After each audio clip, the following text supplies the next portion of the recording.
C'est très important de faire ces diagnostics très tôt pour éviter que ça diffuse dans toutes les disciplines, dans toute leur scolarité.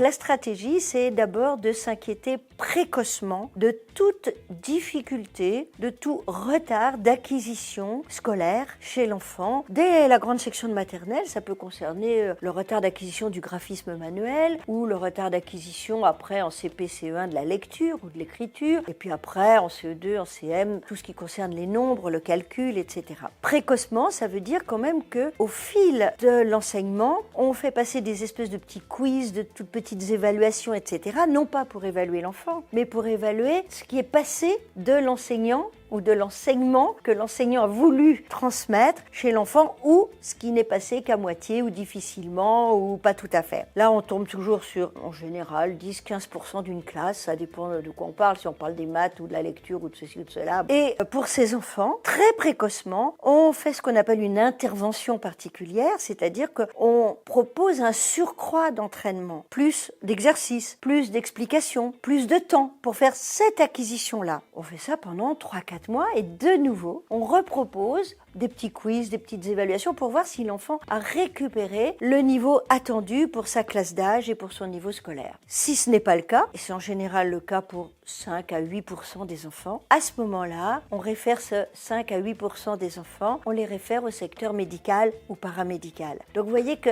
c'est une stratégie qui s'appelle la réponse à l'intervention, qui est connue sous le nom de RAI, réponse à l'intervention, qui est d'abord dans les mains des enseignants et qui permet de faire le tri, entre guillemets, un filtre pour que tous les enfants un peu en délicatesse avec telle ou telle discipline ne soient pas référés au médical. Ça embouteille le médical pour rien, ça inquiète tout le monde pour rien. Et à l'inverse, pour que ceux qui doivent être référés au médical le soient précocement, ce qui est vraiment fondamental. Et c'est fondamental pour éviter que ces troubles, quels qu'ils soient, que ce soit de la dyslexie, de la dysgraphie, de la dyscalculie, de la n'importe quoi, de la dysattention, c'est très important de faire ces diagnostics très tôt pour éviter que ça diffuse dans toutes les disciplines, dans toute leur scolarité, pour éviter que ça les décourage, pour éviter l'échec, pour éviter le défaut de confiance en soi, pour éviter le désinvestissement complet de l'enfant par rapport à la scolarité.